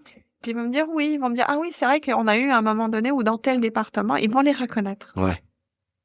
Puis quand t'as la chance d'avoir un leader à ce niveau-là de conscience, ils ne savent même pas que c'est un niveau de conscience, ils sont incarnés comme ça. Ouais. Ça fait une différence. Ouais. Les gens le sentent. Ouais. Si un leader vient pour son propre intérêt, son propre succès, pour rajouter une belle ligne à son CV, on le sent tout de suite. Ça aussi, on le sent, ouais. On le sent tout de suite. Ah ouais. Alors, le leadership conscient, c'est ça. C'est d'être conscience de son leadership, de qui nous sommes, des valeurs qu'on porte et de l'impact qu'on a. Ouais. Et après ça, qu'est-ce qui bloque notre capacité? Où sont nos forces? Où sont nos faiblesses? C'est très important. Donc, il y a une science dans le leadership conscient. Et après ça, moi, j'ajoute le yin et le yang, le féminin, le masculin, les dynamiques inconscientes, les dynamiques génératives. Pour moi, c'est très important. Et donc, après ça, quand quelqu'un est plus conscient, ça vient impacter le nous. Alors, parce que c'est des vases communicants. L'énergie disponible, si une personne a bien géré son énergie, va avoir de l'énergie pour développer notre nous très intelligemment et va le faire monter dans les niveaux de conscience. Parce que sa pyramide de Maslow est satisfaite, est comblée. Ouais. Donc, il peut donner. Puis, d'ailleurs, en haut de la pyramide, c'est ça, c'est le développement, mais aussi le partage. Exactement. Ouais. Donc, plus tu as bien pris soin de ton système nerveux, ta santé mentale, puis il y a tout ça qui est hyper important. Parce que si tu es un leader qui est malade, un leader qui a des problèmes de santé mentale, un leader qui a des difficultés à communiquer, à être bien dans son environnement, va avoir beaucoup d'énergie qui tire. Ça fait que t'as pas assez d'énergie pour le transvider dans le nous. Ouais. OK? Puis donc, si on veut faire évoluer le Québec, le monde, ça prend des leaders courageux, bien alignés. Moins de gens qui sont là pour leurs propres intérêts. Malheureusement, c'est ça qu'on voit. On voit que les gens viennent, c'est leurs propres croyances, leurs propres blessures, puis ils amènent ça. Alors, il y a un petit nettoyage à faire. Hein? Un nettoyage. Et donc ça viendrait impacter le Québec. Et comment tu proposes faire? Tu le fais. C'est ce que tu fais à travers ta consultation pour faire ce nettoyage-là? À travers les leaders? Ça serait une des façons? C'est ça. Donc je le fais. Comment je le fais? Je le fais de différentes façons. Premièrement, j'éduque. Moi, je pense qu'un des éléments extrêmement importants, c'est l'éducation. Ouais, je suis d'accord. Si tu regardes, je pense qu'au Québec, on est au niveau de l'indice du bonheur, on est quand même assez élevé. Là, on était élevé. Je pense qu'on a baissé, malheureusement, depuis les dernières années. Ah oui? Oui, on a déjà été un des précurseurs. Je pense que le Canada, on est, je sais pas, 17e, mais le Québec, on serait comme, si on isole le Québec, on serait 15e, je pense. Peut-être. Puis après ça, il faudrait regarder des infos. Mais oui, on a déjà été très élevé sur la... Si tu regardes, on a déjà été 7e au monde. Ouais. Mais bon. Puis c'est encore le Barrett Value a fait ces statistiques, mais je pense que tu as l'indice du bonheur là. L'indice de satisfaction de la vie, je pense qu'ils ont quelque chose comme ça. Ça y a ça aussi. Ouais. Donc, si tu regardes tous les pays qui sont en haut, les plus avancés sont ceux qui ont de l'éducation. Ouais. Il y a une belle éducation, puis pas juste c'est orthographe, grammaire et mathématiques et sciences, c'est d'autres sujets. C'est des sujets plus vastes sur même c'est surtout sur la vie, sur la psychologie, sur et donc je pense qu'avec une qualité d'éducation, on est capable d'évoluer. Ouais. Donc ce que je fais, moi, c'est que j'éduque. Ouais. Mon approche, c'est l'éducation. C'est de montrer, de partir du je ne sais pas que je ne sais pas. À ce que je sais que je ne sais pas maintenant. Ouais. Donc là, ils font faire ok. Là, je prends confiance. Juste un étage. C'est déjà beaucoup, là. Après ça, en coaching, tu passes de je ne sais pas que je ne sais, que je sais, en fait, je maîtrise, en fait. Donc là, tu vas commencer à maîtriser, tu vas pratiquer. Maintenant que tu sais que tu sais pas, tu vois l'utilité, tu vas te dire, ok, je vais commencer à pratiquer ça. Et après ça, t'as même plus besoin d'y penser. Donc ça devient, je sais que je ne sais pas, je sais que je sais pas que je sais. Oui, à la c'est fin, rendu intégré, c'est inconscient. Tu l'amènes. Donc je pense que c'est un élément qui est extrêmement important. C'est l'éducation. Donc ça c'est la façon de le faire. C'est au travers bien évidemment d'un plan de développement. T'as des outils psychométriques maintenant, c'est extraordinaire. Là maintenant on est rendu, on peut rapidement poser des questions, puis même si quelqu'un ne sait pas sur quoi il a travaillé, avec un test de personnalité, avec des tests de compétences, on va vite savoir qu'est-ce qui est potentiellement une difficulté pour la personne. Le but, c'est de devenir tu sais, on ne peut pas être bon dans tout, mais on peut au moins être conscient de nos angles morts et qu'est-ce qui peut nous amener à stagner dans notre leadership. Parce que si moi je sais ce que j'ai pas, j'ai quelle lacune, mais je peux au moins avoir des gens autour de moi qui ont ces forces-là. Oui. Pour venir combler la lacune que j'aurais. Pas sans nécessairement développer cette lacune. Exactement. Parce que c'est difficile de développer une faiblesse. Tu sais, c'est quoi le Clifton Strength Test? Ouais. C'est quoi tes 5 à 10 forces? Travaille sur tes forces. Parce qu'il y a quelqu'un d'autre qui va avoir les forces de tes faiblesses. Ou tu utilises tes forces. Moi, ce que j'aime bien faire dans mes plans de développement, c'est que je vais utiliser... Maintenant, je vais maximiser 2 forces, travailler une faiblesse. OK. Donc, j'aime bien travailler sur 2 forces, puis dire, OK, comment tu peux utiliser cette force-là pour pallier ou pour, tu sais, mettons, OK, je suis pas bon dans ci, dans ça, mais il y a une super bonne force en délégation. Ah, tiens, intéressant, pourrait peut-être l'utiliser. Mais c'est quoi tes angles morts? C'est quoi tes, tu sais, faut que tu saches aussi c'est quoi l'envers de ta force aussi. C'est important. Puis dans l'enseignement, d'ailleurs, il y a une chose qu'on voit peu, je trouve, au Québec, mais de plus en plus peut-être dans les écoles plus alternatives, c'est d'apprendre comment on apprend. Ouais. Parce que c'est pas tout le monde qui apprend de la même façon. Ouais. Puis l'école est faite, malheureusement, d'une façon très linéaire pour la majorité. Ouais. Mais ceux qui se cadrent pas, ceux qui sont plus kinesthésiques, ceux qui apprennent plus par le mouvement, par l'intégration, par se lancer dedans, se salir les mains, assis à un bureau à écouter puis regarder, il apprend pas grand-chose. C'est ça. Ouais. Comme moi, j'apprends très vite. Ouais. J'ai jamais compris pourquoi, comment. Puis tu sais, pour moi, l'école, ça allait jamais assez vite. Ça rentrait là. Qui a besoin de pratiquer. Ouais. Donc j'entends quelque chose, je lis quelque chose, je l'applique immédiatement. Donc je pense que quand tu regardes l'apprentissage, on est soit visuel, machin, tout ça. Donc là, selon, on va peut-être apprendre 5-10%. Si on est dans un cours, ce qui va nous aider à absorber un petit peu plus, c'est d'en parler, de faire une réflexion, d'écrire le soir dessus, tu sais, donc là on va chercher un 25% de plus. Puis je pense que là où on absorbe le plus, on le fait, on apprend, on a la plus grande progression, c'est quand on l'applique. Ouais, donc là on va chercher un 55% d'application. Donc il y a des gens qui apprennent par l'essence, tout ça, donc t'as tout ça, puis après ça tu... puis enseigner ça aux gens pour justement apprendre à apprendre, puis à se connaître, puis après ça, mieux aligner leur vie autour de ces particularités-là. Oui. Moi, j'ai été beaucoup, comme toi, interpellé à apprendre qui j'étais. Ouais. Faire tous ces tests-là, des coachings, des mentors, des 360, mais que je savais pas que je faisais des 360 à travers différentes pratiques. Et à ce moment-là, quand on se connaît puis on se respecte, on s'aime assez pour respecter qui on est. Ouais. Mais là, ça devient un gros outil de sécurité puis d'expansion de soi. Là. Oui, c'est ça. Puis une des choses, puis si on en va dans le leadership féminin, ça c'est un outil qui m'a, c'est genre vraiment comme à aider à comprendre en fait que t'as un axe, en fait t'as plein de choses. Oui, t'as une connexion avec ton pouvoir créateur. Si on veut changer le monde, faut le faire à partir du présent. On peut pas changer quelque chose si t'es pris dans le passé. Donc déjà d'être pris dans nos biais, de nous connaître, d'être vraiment dans un état de pure conscience. Et là, on arrive dans la Shakti, dans ce pouvoir de création, hein, la Shakti. Et moi, j'utilise comme toi des méditations, des petits styles de méditation. Mais bon, genre, il y a le mental est clair, le corps est détendu, la respiration est égale. Le cœur est ouvert. Attends, je t'ai déjà dit, le mental est clair, le cœur est ouvert. Donc, le cœur est ouvert, c'est dans la gratitude. Ouais. C'est très important. Ça nous amène à nous ouvrir.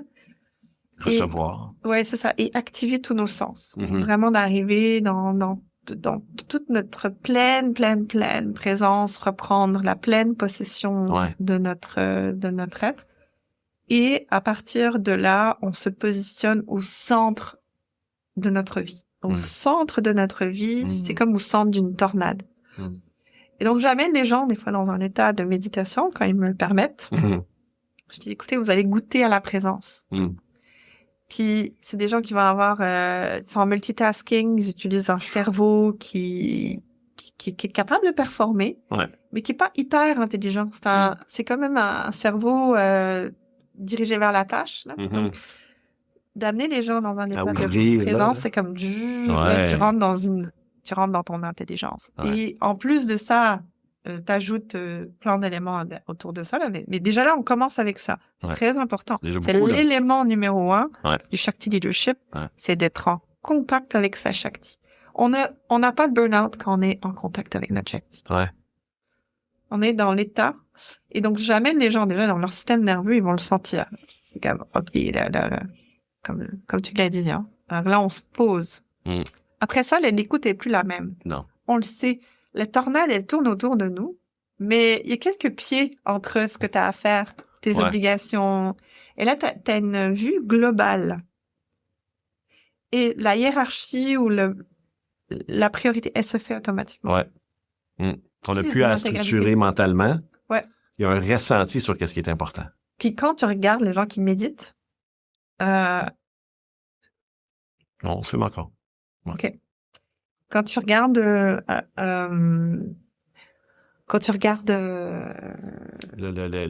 cerveau, quand les gens, tu regardais, c'est quoi ce Mathieu? Électroencéphalogramme? Ah ouais, c'est ça, mais Mathieu Ricard, là, c'est l'homme le plus heureux au monde.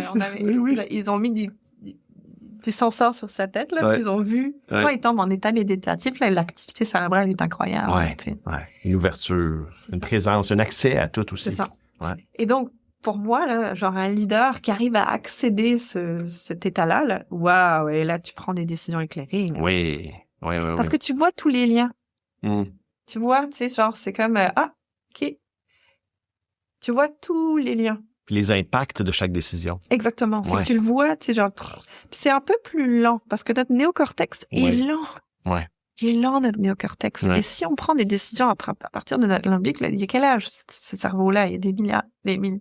C'est préhistorique, là, c'est ça. Préhistorique, là, il est fait pour survivre dans la forêt. Puis donc, on opère énormément au travers du réactif. Donc, un leader conscient, c'est un leader qui se connaît, là. Il sait qu'il arrive à cet état-là de la Shakti, là. Il est comme genre, OK, je vois tout en perspective. Je vois mon équipe, je vois mes trucs, je vois mes gens, je vois ma famille, je vois les valeurs, je vois la société. J'arrive à être comme genre une pensée plus globale. Plus grande. Oui, parce que sinon, on ferme les œillères, puis on agit sur ça, mais on voit pas l'impact que ça a, puis ça peut faire du dommage. Exactement. Ouais. Donc, on peut pas accéder à l'intelligence collective, l'intelligence relationnelle, émotionnelle, enfin, toutes les choses Puis là, Puis donc, pour moi, ça, c'est très féminin. Tout ça, là, c'est ce qui manque dans notre société. On va beaucoup dans le réactif. On valorise la culture pompier. On va dire, waouh, t'as combien de feux? Mais on va pas valoriser combien de feux t'as prévenu. T'as prévenu. C'est quoi ta prévention, là? Un bon pompier, il s'en va faire la tournée des maisons. Avez-vous un détecteur? Avez-vous un extincteur? OK, là, vous mélangez les affaires au travers de vos gicleurs, là, ça, c'est pas bon, ça. La prévention. On est en prévention. On est en information, on est en éducation. Ouais. Donc, tout ça, c'est extrêmement important. Je pense que d'amener les gens dans cet état de présence, de cette Shakti-là, est une chose. Quand j'amène les gens dans cet état méditatif, ils sont comme genre, oh, wow! Et j'ai même une personne qui m'a dit, j'avais mal au genou depuis vraiment longtemps, il a guéri. J'ai dit, c'est pas prévu, là. Enlever un peu de résistance. Ouais. Parce que de plus en plus, moi, je touche à ça. Je touche, en anglais, c'est surrender. Je dis, on dirait que c'est moins accepté en français. S'abandonner. Mais s'abandonner à plus grand que soi, s'abandonner à la loi divine, s'abandonner à mes capacités inhérentes. Puis de pas sentir que j'ai besoin d'agir. Du moins pas tout de suite. Puis de prendre un moment, prendre une pause. Parce que si tu as créé une vie dans laquelle tu dois agir instantanément tout le temps, c'est ça. il y a quand même une décision qui a été prise pour rentrer dans cette vie-là. Puis beaucoup de leaders agissent à partir de leur limbique. Et donc là, faut le calmer, ce limbique-là. Et je pense que c'est hyper important. Il y a des mantras que dans le Shakti Leadership sont utilisés. C'est la réalité de ce moment. Et que je n'ai rien à défendre. Là, que tu parles à ton intestin, là, qui est notre premier cerveau, là, tu sais, genre, en mode défensif. Sa réalité de ce moment, c'est que je n'ai rien à promouvoir. J'ai pas à me prouver. J'ai pas besoin d'être autre chose que moi. La réalité de ce moment, c'est que je n'ai rien à craindre. Je parle à mon cerveau. La seule réalité est que je suis ici et maintenant. Tout ce dont j'ai besoin est en moi. Tout ce dont j'ai besoin vient à moi. Tout ce dont j'ai besoin passe à travers moi. Et donc, je suis assez. J'ai parlé tout à l'heure du mot assez. Le mot assez, c'est la clé. Je suis assez. J'ai assez. Et il y a assez pour tout le monde.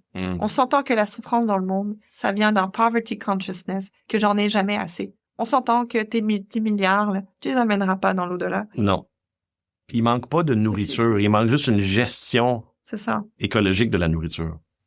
C'est ça. Et puis, si à un moment donné, t'arrivais à un plafond, tu dis, mais écoute, vraiment, de quoi j'ai besoin, tu sais, autant, là, tu sais. À un moment donné, si t'arrivais à un niveau de conscience, je suis convaincue qu'une des solutions pour sortir le monde de la souffrance, c'est qu'à un moment donné, là, quand t'as autant de capital, puis qu'il y a des gens qui ont même pas rien pour mettre dans rien de capital, à un moment donné, c'est naturel que tu te dises, tiens, regarde, là, tu sais, j'en ai assez, puis mes enfants, ils en ont assez, là, puis, tu sais, on va redonner, tu sais, on va redonner à l'éducation, on va le redonner dans les recherches, on va le redonner à la nature, on va le redonner à trouver des technologies plus vertes, et pas à partir du greenwashing ou du conscious washing, mais juste dans, c'est logique, tu sais. C'est juste, Je suis j'ai pas besoin de rester comme dans un état de chenille, tu sais.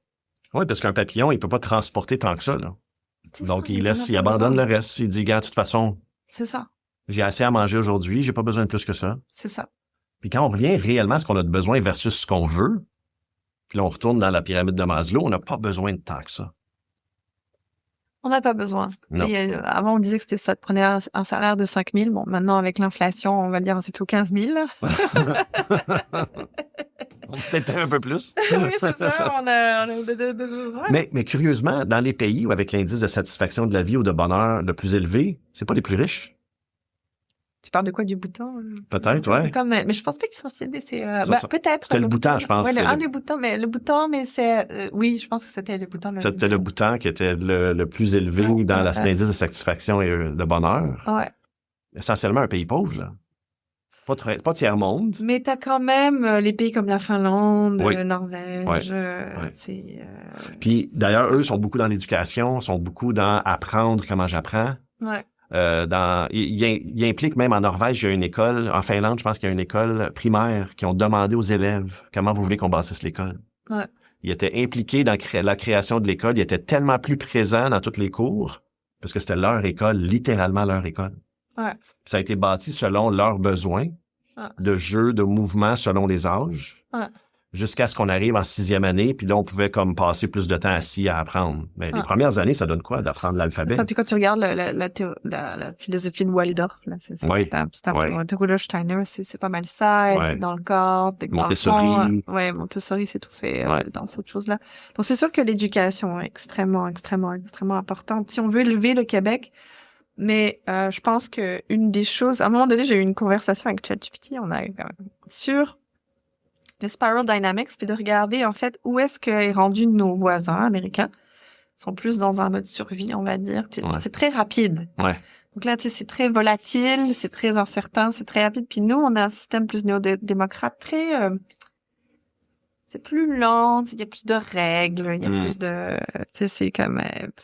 donc on va écouter tout le monde. On s'entend que c'est pas la même... Non, pas la même dynamique. Vitesse. Non. On n'a pas de l'ordre exécutif là, qui impose.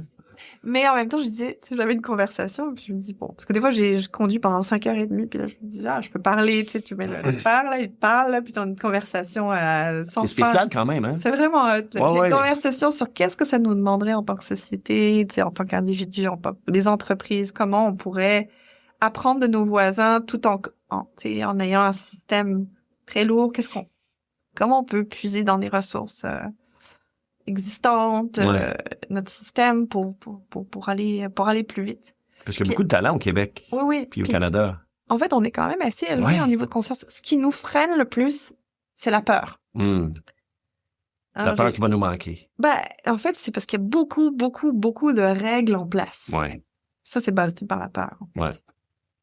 Donc là, ce serait d'arriver avec un système un peu plus léger. Là, tu sais, on veut changer le système de la santé, par exemple.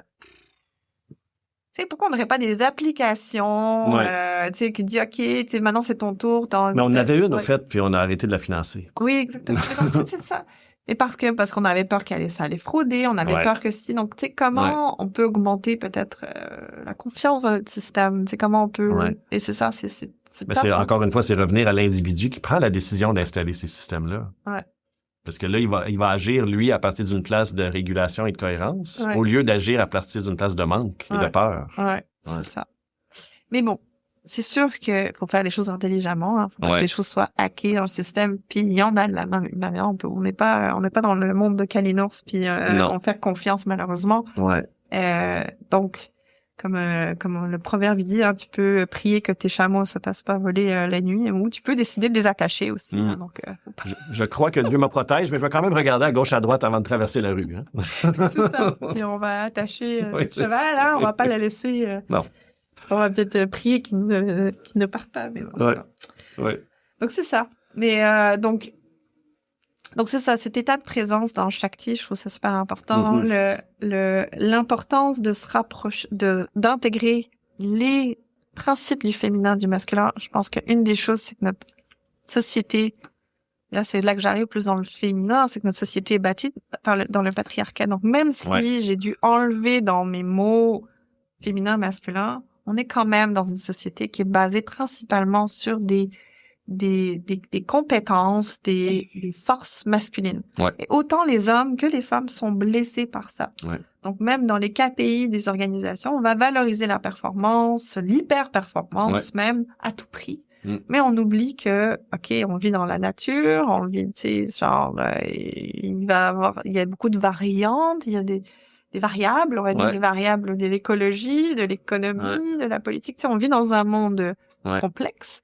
Et donc, nos modèles d'hyper-performance dans un monde où il y a des manques, ça ne fonctionne pas. Et donc, on est dans un modèle c'est comme si l'oiseau avait appris à voler avec une aile. De la performance, de la structure, de la tactique stratégique, choses. On avait oublié tout ce qui est soft skills, humain, nature, sagesse, rythme, écoute, empathie, intégration, repos. C'est ça. Et qu'elles vont ensemble. C'est que quand tu vas beaucoup mieux performer si tes employés sont engagés et heureux. Clairement. D'ailleurs, Michael Phelps, il disait, tu sais, Michael Phelps, un des plus grands médaillés olympiques. Il parle de ses régimes de repos. Qu'il dort 10 à 12 heures par soir quand il s'en va vers une compétition. C'est ça. Donc, on a oublié peut-être quelque chose dans notre désir de hyper performance. Alors, maintenant, on va aller, on regarde Elon Musk, là, il va aller conquérir Mars, là, tu sais, genre, et on a toutes les conditions gagnantes ici pour. Pourquoi refaire les mêmes conditions? Les chances sont genre, pourquoi on prendrait pas soin d'ici? C'est ça. Allô, tu sais, genre, c'est comme, donc. C'est des gens, je pense, qui abandonnent, peut-être, qui veulent repartir à zéro. Ben, tu sais, c'est ça, c'est donc en fait système de contrôle aussi, si je bâtis quelque chose à l'extérieur puis c'est moi qui le fais, mais je vais pouvoir contrôler les... C'est ça. Donc moi je pense qu'il va falloir qu'on amène dans notre système plus de féminin. Le féminin, ça veut dire, pour moi ça inclut sagesse, confiance. Parce que tout le monde le sait, là, je le demande, je coach des gens en finance, là, je dis combien ça te coûte le manque de confiance dans ton organisation? C'est quoi le prix à payer? La confiance. Quand il y a un manque de confiance. Et je sais pas, là, mais c'est sûr que le désengagement, le machin, c'est comme ça nous amène à un niveau plus individualiste. C'est comme, ça coûte cher. Ça coûte cher. Ça coûte super cher. Parce que les gens, ils se désengagent silencieusement du travail avant de caler malade. C'est le présentéisme, là, les gens qui sont là, mais complètement désengagés. T'as 10, peut-être 12 heures de performance dans une semaine de 40 heures. C'est ça le coût réel, là. Donc là, c'est encore en train de réussir un peu, là, cette hyper-performance, mais à un moment donné, ça pourra plus. Non. Je pense que même écologiquement, on disait ça va nous prendre 300 ans pour retrouver juste le bon équilibre pour que la Terre puisse se guérir. Là, si on arrête les activités. Oui. OK. 300 ans. Donc là, on va arriver dans des écarts types de plus en plus grands. On pourra pas utiliser les mêmes modèles, ils vont pas marcher. Non. Donc, on va devoir tomber dans une conscience plus grande. Donc, le conscious capitalism, c'est de prendre soin de toutes les parties prenantes. Puis d'arriver à des modèles qui sont des win-win puissance 6. Donc, c'est-à-dire qu'à un moment donné, c'est bon pour toi, c'est bon pour moi, c'est bon pour la société, c'est bon pour... C'est ça. Pour la nature, c'est bon pour l'économie, c'est bon pour la politique, c'est bon pour arriver à ce niveau-là. Donc là, c'est beaucoup plus complexe, là. Donc, c'est tout l'émergence de cette énergie plus féminine, selon moi, qui a besoin d'avoir sa place, et on le sait. Mais bon, bien évidemment, ça va être pas l'un ou l'autre, ça va être l'un avec. On appelle ça le power with. Donc, c'est avoir aussi la productivité, tout en ayant la conscience de l'impact que ça a. Ouais. C'est ça. Donc, c'est un peu là. Donc, on va dans plein de sujets, là, tout ça. Et on avait à résumer. Mais si t'avais une pratique peut-être à offrir aux gens, justement pour revenir à leur conscience, à leur présence plus régulièrement au quotidien. Souvent, je leur donne la pratique de la présence de chaque leadership. Ça, je les envoie sur mon YouTube. Puis je l'ai fait, je l'ai enregistré il y a vraiment longtemps, mais souvent les gens ils retournent, là, ils aiment ça. Peut-être que je vais en enregistrer d'autres. Mais ça met ces ingrédients-là, hein, le mental clair. C'est un 5 minutes. 15 minutes. 15 minutes. Moi, je médite 15 minutes. L'idéal, c'est la presence process, là, qu'on adore, on l'associe. 2 fois 20 minutes, Je le fais encore, hein. Ah ouais? Je le fais encore. 15 minutes le matin, 15 minutes le soir, fait 15 minutes. 15 minutes, Mais moi, j'ai changé les mantras. Je suis rendu avec le Gayatri mantra le matin, puis le mantra de la compassion le soir. OK. Fait que là, je me fais plus de 15 minutes. Je fais un mala. Je fais 108 répétitions. OK. Des fois, quand je conduis, j'ai mon mala. En conduisant, je chante. C'est ça. Mais récemment, puis ça, c'est un des trucs que j'aime bien utiliser. L'autre chose qui est pour moi la purification de notre karma, ou même la racine cause, je trouve qu'il y a peut-être qu'il peut avoir une sorte de prière, d'une certaine façon. Moi, je pense que la religion nous a éduqué des choses. C'était notre l'éducateur, en fait, de la conscience. Et malheureusement, elle est très politisée, elle a été utilisée, puis il y a certaines affaires qui manquent, hein, on le voit. Donc, mais c'est intéressant, plus on monte dans les niveaux de conscience, plus on est capable d'aller chercher, on inclut et on transcende. Là, on va aller chercher des pratiques qui seront là. Il y en a de la sagesse disponible. Il y en a. Mais au lieu de jeter, on dit le bébé avec l'eau du bain, là, il y a peut-être des affaires qu'on peut d'ailleurs l'encens qui se sert, le frankincense, là, c'est un des plus élevés en fréquence de toutes les épices, de toutes les arômes. Comme autant au même niveau que la rose, je pense. Donc, quand il diffusait ça, mais il contribuait à nettoyer l'atmosphère puis à augmenter la fréquence des gens présents. On savait pas. Mais il y a plein de petites choses. Puis même, regarde, il y a quand même des symboles dans la religion chrétienne que je trouve vraiment intéressants, comme le Sacré-Cœur, ou le cœur, là, tu sais, comme... j'adore voir ça. Il te rappelle que c'est ici. C'est ici que ça se passe. La géométrie sacrée dans les églises, la résonance, les cloches anciennement, c'était une résonance qui venait soigner les cellules même du corps. Moi, j'adore méditer à l'oratoire Saint-Joseph. Le temps disparaît, hein? J'ai fait ça une fois. Mon fils, il recevait un traitement orthodontique avec l'Université de Montréal. J'en perds mon eau. Puis, j'étais allé l'attendre à l'oratoire. J'étais allé méditer. Puis, j'ai mis un cadran. Je me suis dit juste au cas, tu sais. Puis, je suis parti, là. Dans l'espace, là, j'étais juste en présence totale. Il y a une messe qui a commencé. Puis il a peut-être pris les zones telluriques. Toutes les églises, Ils ont dû penser à ça, je pense. Hein. Donc là, moi, c'est sûr qu'une pratique quotidienne de méditer, mais j'aime quand même la prière. Je suis revenue à la prière. Et à chaque fois que je reviens à la prière, c'est parce que ça, c'est le truc que je dis moins, et je dis jamais en entreprise, bien évidemment, mais je pense que de remettre l'ordre dans notre supraconscient, on va dire. Parce qu'il y a tout ce qu'on sait pas. Alors, à un moment donné, il faut comme nettoyer Tu sais, l'autre fois, quelqu'un qui m'a dit qu'il faisait la prière d'Ho'oponopono. Ouais. Je suis désolée, s'il te plaît, pardonne-moi. Merci, je t'aime. Puis il disait que c'était juste ça. Ouais. J'ai dit, tu vas voir, ça va nettoyer. Puis je suis comme, c'est vrai, tu sais, c'est que tu m'as pardonné l'inconscient, la cause racine de qu'est-ce qui a fait que tu vis ça. Puis tu finis avec je t'aime. Qu'est-ce qui fait que la vie, qu'est-ce qui fait que on est en train de vivre une guerre en ce moment qui amène tant de souffrance des gens. Faut qu'on ait pardonné la racine de l'ignorance. De pardonner ça. Puis dans le fond, en faisant ça, c'est qu'on remet chaque chose, chaque personne dans le divin, dans le potentiel de pouvoir changer. Même le bourreau. Même le bourreau. Et je pense que c'est hyper important. Ouais. Et ça, c'est le grand cadeau du bouddhisme, c'est de pas voir les choses en polarité, de le voir comme les polarités en soi. Et donc, c'est en macro à l'extérieur aussi. C'est micro, macro, là, il n'y a pas de dissociation. Donc, de purifier ou de pardonner l'origine de la cause de la souffrance, c'est vraiment important. Puis encore une fois, ça revient à l'unité, unity consciousness, ramener à si je pardonne à moi, mais ça va affecter le pardon à l'autre. Et si l'autre se sent pardonné, mais il va potentiellement sentir cette sécurité de revenir. C'est ça. Et de se pardonner lui-même pour pouvoir agir d'une place unifiée. C'est ça. Ouais. On avait une super conversation ce week-end avec des gens qui étaient venus à la retraite, qui sont venus chez nous. Ce week-end, on avait une super belle conversation dehors, puis on était, on vit dans le luxe, là. Puis on était vraiment, la conscience, c'est accessible à une élite. Puis là, moi, je suis pas d'accord. Si la conscience est accessible à une élite, on n'a pas la bonne pratique. Non. Puis, si elle est seulement accessible à l'élite.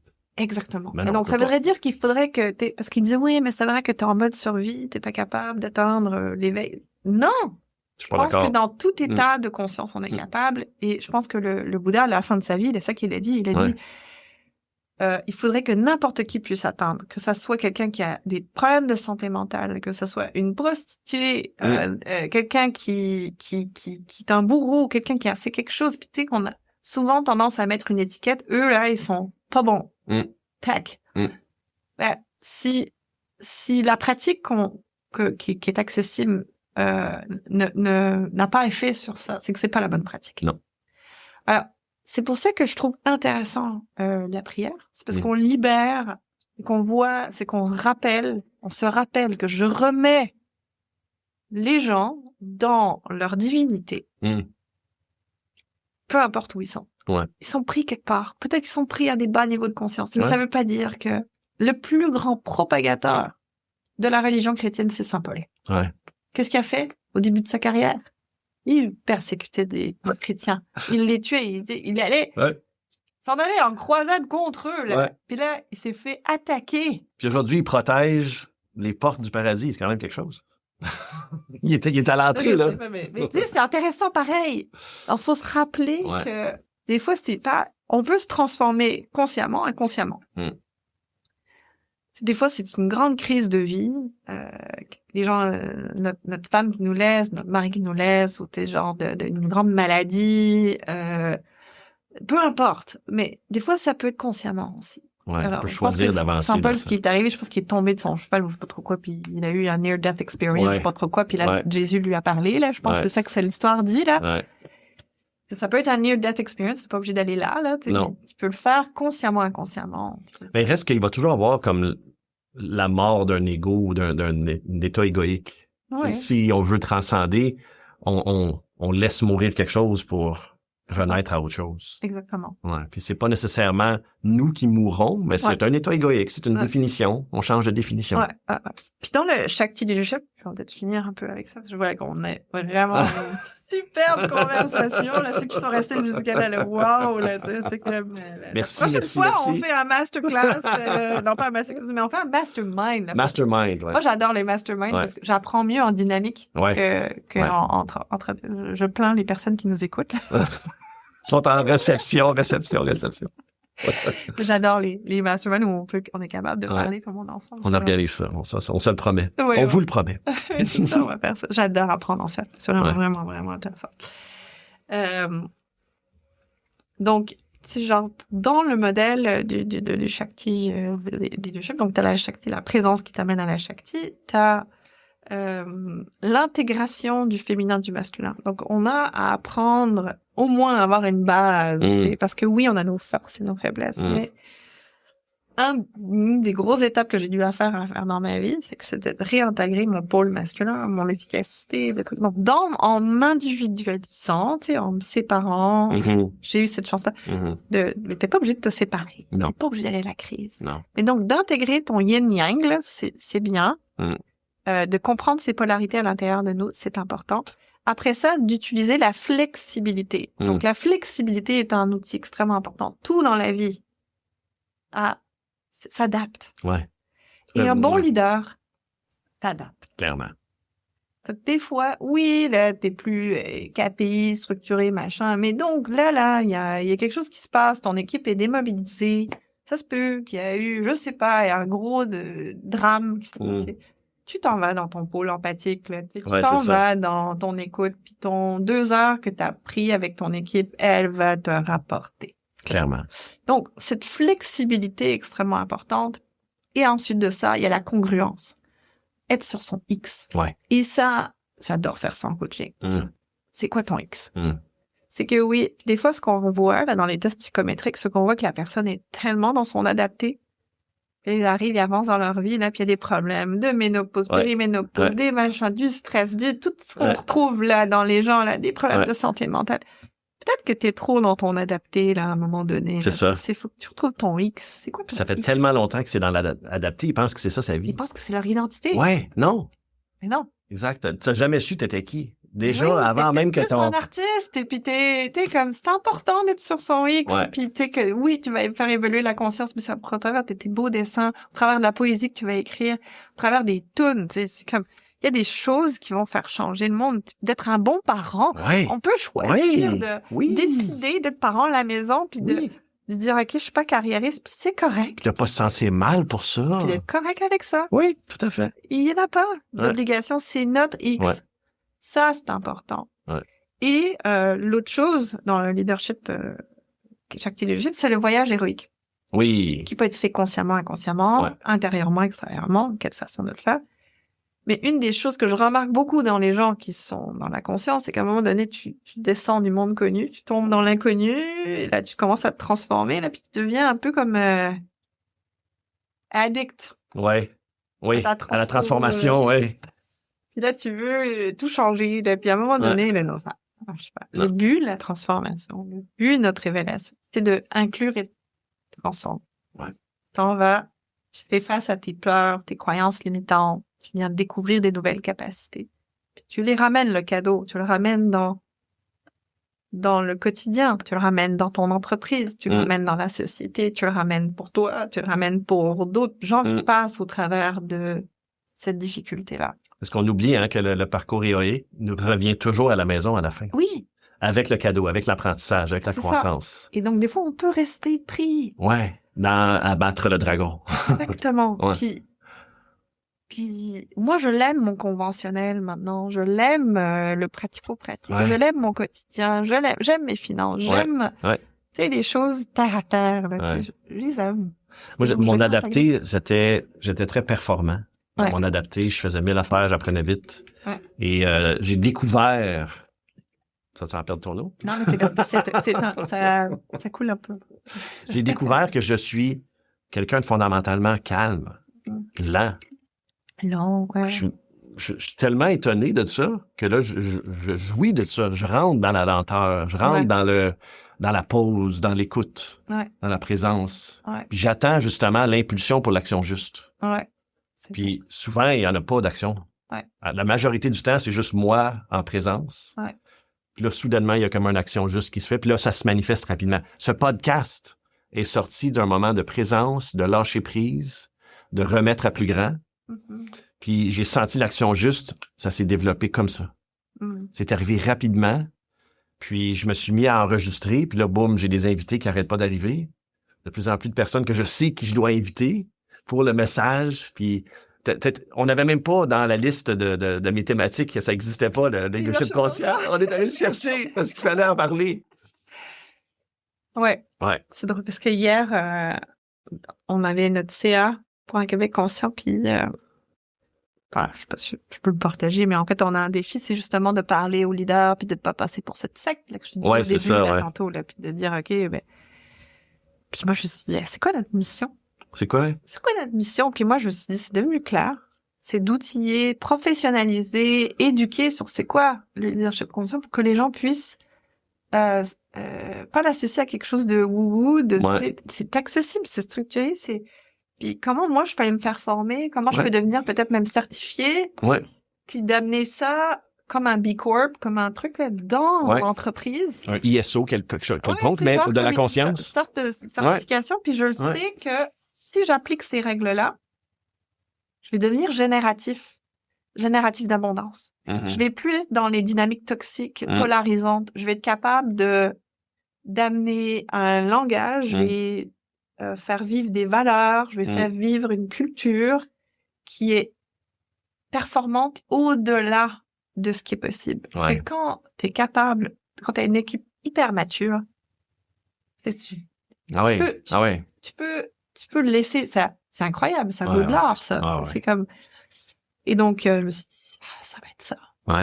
C'est là, je pense que c'est là qu'on s'en va, là. C'est qu'on vient, au lieu d'avoir des certifications de whatever, mais elles sont toutes bonnes, là. Oui. Non, là, je suis très, CHR ou whatever, là, là, t'aurais un badge. De la conscience. Ouais.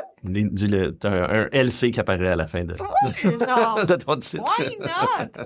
On le Leader conscient, c'est pas compliqué. Il y a des gens qui ont recherché là-dedans. Là. Exact. Raj Sisodia, là, c'est un professeur émérite, mais il a structuré ça. Il a dit, OK, regarde, les compagnies qui appliquent les bases du conscious capitalism performent. C'est ça. Démultiplient leur performance chaque année. Double. Chaque année. Double. Ouais. C'est pas rien, là. Parce que ce qui était spirituel avant et wou-wou, aujourd'hui est expliqué par la science et les neurosciences. Bon, oui, puis les résultats. Les résultats, exact. Tu sais, dans son livre The Healing Organization, d'ailleurs, il a sorti un autre livre que j'ai pas lu encore, qui s'appelle Healing Leaders, que j'ai hâte de lire. Mais là, son livre qui m'a le plus ému, c'était The Healing Organization, puis d'amener les gens à guérir au travers de l'organisation. De dire, OK, qu'est-ce que... Tu sais, les gens ont été blessés, ont été violentés, et souvent, le plus souvent, par les organisations, leur travail. Comment on peut les guérir? Avec le travail. Avec le travail. Et là, il prend, je pense, une vingtaine d'études de cas. Wow. Où ils le font. Wow. Puis je pleurais, là. J'étais comme genre, ça se peut pas. Puis c'est des entreprises qui fonctionnent très bien, qui prennent des gens dans la rue, des gens qui ont pas d'avenir, et ils les amènent de zéro à des gestionnaires avec Medicare, tout ça, leurs enfants, tu sais, des gens que parce qu'ils ont leur bracelet là, ils sont pas capables de, ils peuvent pas, ils sont voués à rester sous impôt, tu sais. Donc ils changent ça, c'est magnifique. Il y a du potentiel partout. Oui, donc voilà. Si tu avais un message à donner en finalisant, un message à donner, t'as accès à un panneau là que tout le monde va voir de Québec. Quel message tu veux leur partager? Soyez le changement que vous voulez voir dans le monde. Ça part de ça. On va avoir toutes les informations de comment rejoindre Jeanne dans la description. Si vous voulez amener plus de conscience dans votre entreprise. JeanneReilly.com. JeanneReilly.com. Et il y a bientôt un nouveau projet qui s'appelle Victoria Leadership. Victoria Leadership. Ouais. Victoria, c'est une victoire à la fois. Comment on change notre leadership. Fantastique, ça. C'est ça. Et ça s'en vient. Donc, restez à l'affût pour un Québec plus conscient. Tous les détails sont ici. Et je vous remercie beaucoup pour votre écoute. Votre belle écoute. La prochaine fois, ça va être un mastermind. On a l'impression qu'on va avoir un épisode 2 qui s'en vient peut-être. Je suis la matricule 144, J144, et on est 10-19 de l'appel. Merci. Merci à toi.